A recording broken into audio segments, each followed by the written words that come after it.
let us not forget that one of the most famous dissidents in Iran was Ayatollah Montazeri. Ayatollah Montazeri was supposed to be the successor of Ayatollah Khomeini. He was one of the most senior Shia clerics in Iran. But when he became critical of human rights abuses, when he became critical of the mass executions in Iran, he was then put under house arrest and persecuted.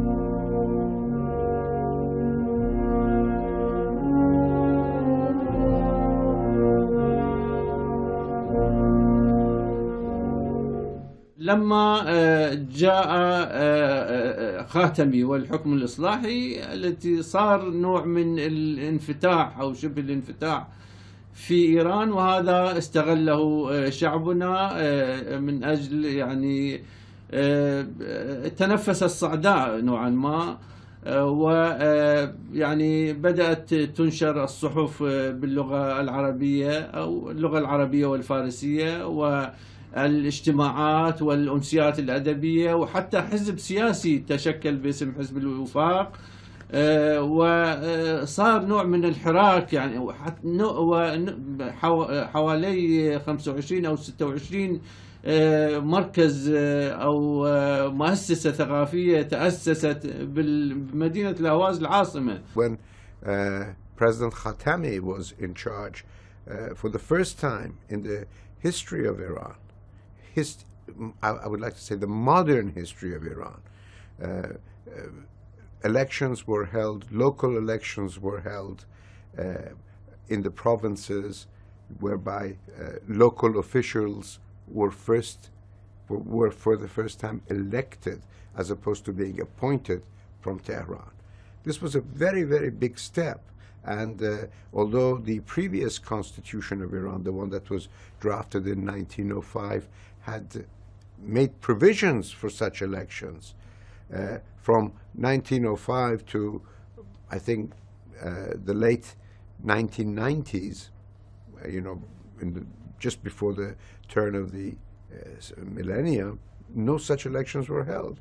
So that was a positive development. And under President Khatami, for example, there was a sensitivity in order to make sure that the ethnic regions were represented by people from that same region. For example, the governor of Kurdistan was a Kurd, and somebody, for example, from Azerbaijan was not sent as governor to Baluchistan, or somebody from Tehran being sent as governor to some remote areas where he had no understanding. There were sensitivities of that nature. هذا الحراك يعني استمر حتى مجيء أحمدي نژاد في 2005. حل حزب الوفاق في 2006 بحكم من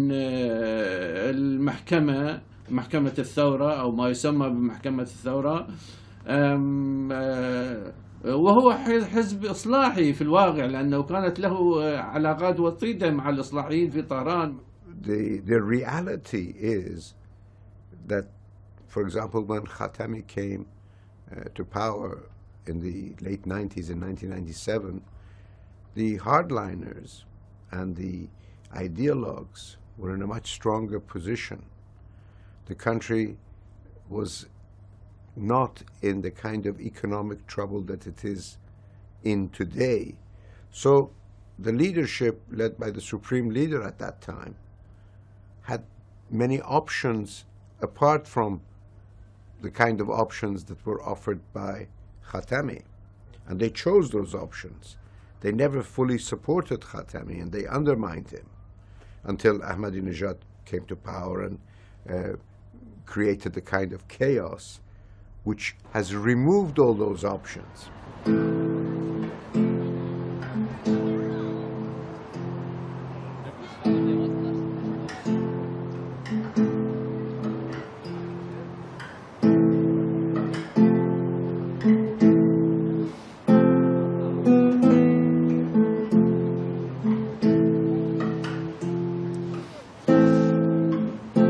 2009, the impossible happened.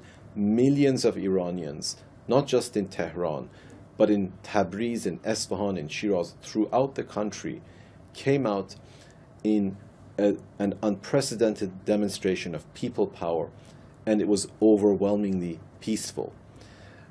That was Iran's Gandhian moment. And the Iranian people showed that they want change, but that they don't want any more violence.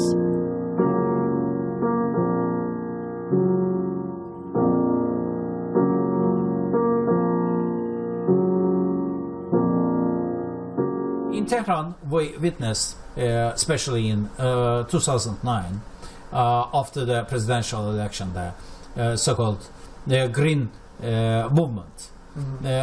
Green Movement the Green Movement's leaders didn't mention the ethnic issues, in spite of their campaigning in peripheries and their promises, some promises to do something. In spite of their leadership, they are not Persians by origin. Okay, Musavi Tabrizi is from Tabriz, and Karoubi is from Luristan. Okay, two main leaders. En Iran, il n'y a pas de l'opposition, il n'y a pas d'opposition.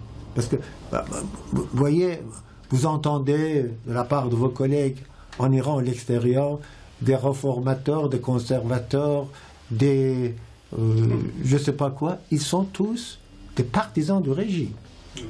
Ils sont tous des partisans de Walayat al-Faqih. Ce n'est pas une opposition. Même celui qui était parmi ces partisans, qui avait un peu un discours différent lors des élections en 2008, en Iran, comme Musavi et Karoubi, maintenant, depuis 4 ans, ils sont détenus chez eux sans qu'il y ait la moindre décision judiciaire ou un jugement de la part d'une juridiction iranienne. C'est ça.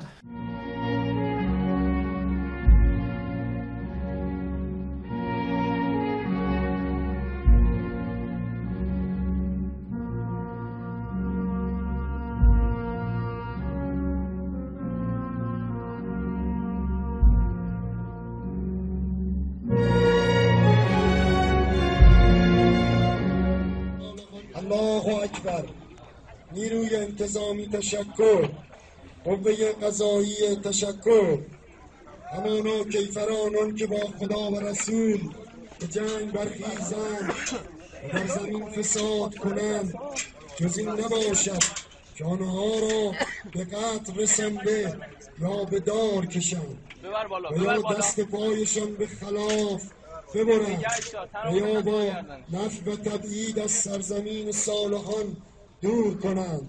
این ذلت و خواری. Durant ces 2 ans de Rouhani, il y a 10-15% d'augmentation du nombre d'exécutions. Par exemple, à l'époque de Ahmadinejad, il y avait environ 600-650 exécutions par année. Maintenant, on a environ 800-850 exécutions par année. Et donc, mais il faut comprendre vraiment qu'en Iran, on a 2 systèmes, on a 2 pouvoirs. D'un côté, on a un État qui est composé d'une présidence, d'un parlement, d'une armée. Ça, c'est pour la consommation publique interne et internationale. De l'autre côté, parallèlement à la présidence, on a le Beit al-Rahbari, on a le guide suprême iranien Ali Khamenei, qui est responsable de toutes les forces armées iraniennes, qui a le droit de veto sur toutes les décisions du Parlement iranien, de la présidence iranienne. Je vous donne un exemple. Durant Khatami, la période de Mohammad Khatami, il a présenté 57 projets de réforme au Parlement iranien, que le Parlement, le Majlis a accepté, mais les 57 étaient refusés par le guide suprême Ali Khamenei. Et donc, parallèlement au Parlement iranien, on a la plusieurs conseils. Le conseil des intérêts du régime, le conseil des gardiens, le conseil... سواك في زمن الشاه كان قوي جدا. الجمهورية الإسلامية ورث على هذا المنظمة. بعدين شو عمل؟ اشتغل مع كاجيبي، اشتغل مع الشين، اشتغل مع كوبا فيدل كاسترو، اشتغل مع حافظ أسد، استخبارات الكورة. يعني هدول بعدين بعثوا من أفرادهم من أشخاص تبع فافاك إلى كل البلاد الأخرى الشيوعية والماركسيستية ليتعلموا هناك. فلذلك أخذوا تجربة دولية من كل استخبارات العالم.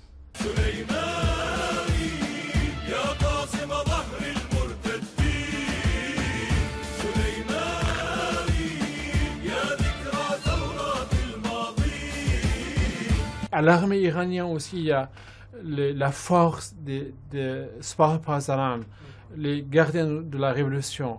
Et donc, ces gardiens de la révolution, ils contrôlent 70-80% aussi des entreprises iraniennes, du pétrole iranien, de l'économie iranienne. Ils sont en même temps, c'est une branche qui est la force de Quds, qui joue un peu le rôle de la ministère des Affaires étrangères dans le monde, en fait. Et souvent, on parle de Qasem Soleimani qui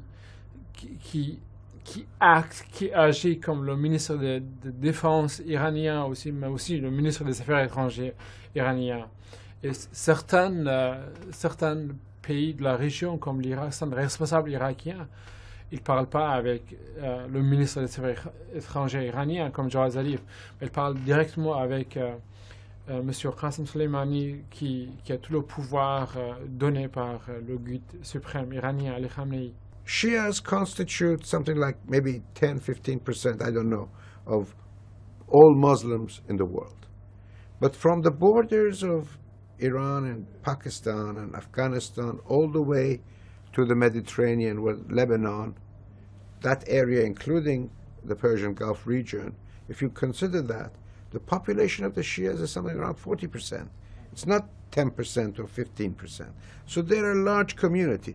Now, it has been the historical legacy of Iranian governments to support Shiite communities everywhere in the world.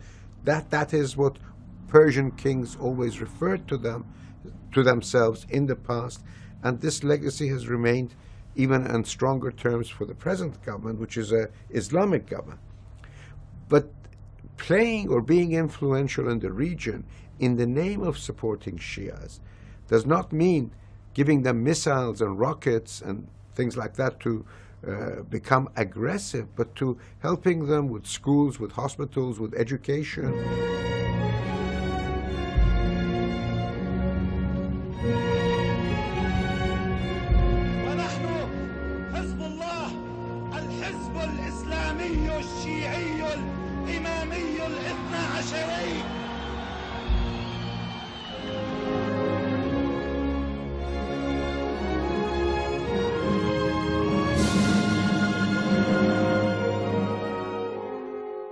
I think it's difficult to understand how the foreign policy and the neighbourhood policy of the Islamic Republic has developed if you don't think or you don't relate it back to the Iran-Iraq war, which was a major tragedy, a devastating impact, both on Iran but also on Iraq, of course. Now, much of the policies that have developed from the Islamic Republic since the Iran-Iraq war are in a way an attempt to make sure that this kind of catastrophe cannot happen again. And that means thinking about its influence in the region, about building alliances with different communities, and also about trying to consolidate its influence, not just in Iran, but in the region as a whole. And, for example, they have had to be allied to people with whom they have absolutely nothing in common. There have been reports of, for example, Iran supporting or arming Taliban elements in Afghanistan, or radical Sunnis in other parts of the Middle East. That has been part of their overall strategy of opposing the status quo.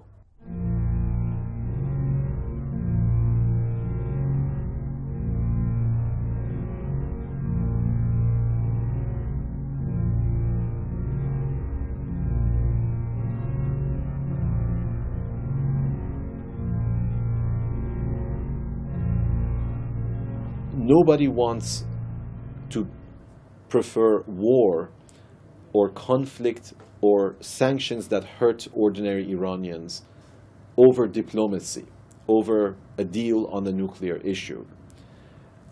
But the question is, if the sanctions are lifted, will this resumption of oil wealth and the flow of money into Iran be used to benefit the people of Iran? Or will all that money end up in the hands of Hezbollah and Hamas and the Assad regime in Syria and the Badr brigade in Iraq and the Houthis in Yemen? That's the real question. هر بلایی که از تو آید رحمتی است. هر که را رنجی دهی اون راحتی است. زن به تاریکی گذاری بنده را تا ببیند اون رخ تابنده. If, for example, Ayatollah Khamenei dies and the next person who assumes his position will not be able to do the kind of things that he did. This is something that people expect, you know. They expect to see changes occur in the not too distant future. Of course, death of Ayatollah Khamenei will also be an important opportunity for the leadership to choose one of two paths. One is to tighten their grip on power and to continue business as usual, and to, in effect, bring about their own self-destruction because of their unwillingness to change.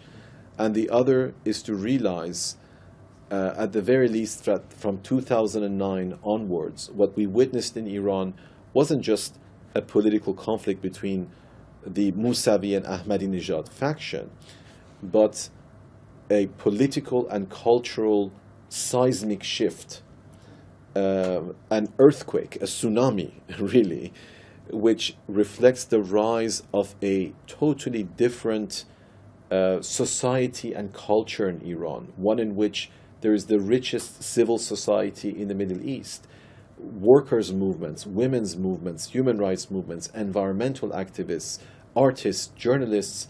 So this is the reality of Iran. This is the reality of Iran, and it is impossible for the hardliners to continue to rule indefinitely through terror and torture. On disait qu'à la fin de Khomeini, après le décès de Khomeini, c'est fini. Mais bon, malheureusement, ça fait 25 ans que ça continue. Je ne sais pas. Et surtout dans la conjoncture actuelle, avec ce qui se passe dans les pays limitrophes, avec en Syrie, au Liban, en Irak, même au Liban, le Hezbollah, vous savez, bon, le conflit israélo-palestinien depuis ma jeunesse, vous savez, mais et surtout le point stratégique de l'Iran, qui a quand même certaine stabilité, un grand pays autour de 80 millions quand même. Vous savez, vraiment, c'est très très difficile de parler de l'avenir et de perspectives. Mais quand même, ce qui est sûr, c'est que le peuple iranien, au moins à 70-75%, est au bout de souffle.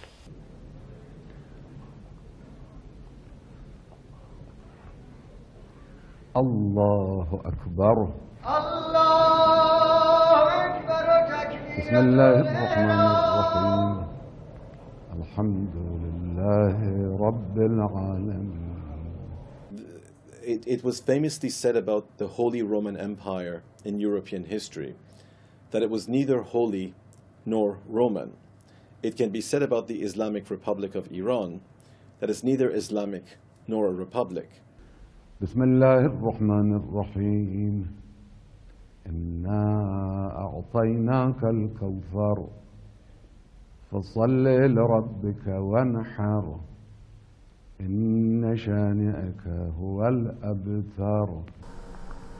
During my service in Iran, I heard very interesting proverb, let me say. Once, Ayatollah al-Osma Tabatabai was answered that how many victims we gave during the Islamic regime. His answer is very interesting. He said that we had only one victim. It was Islam itself.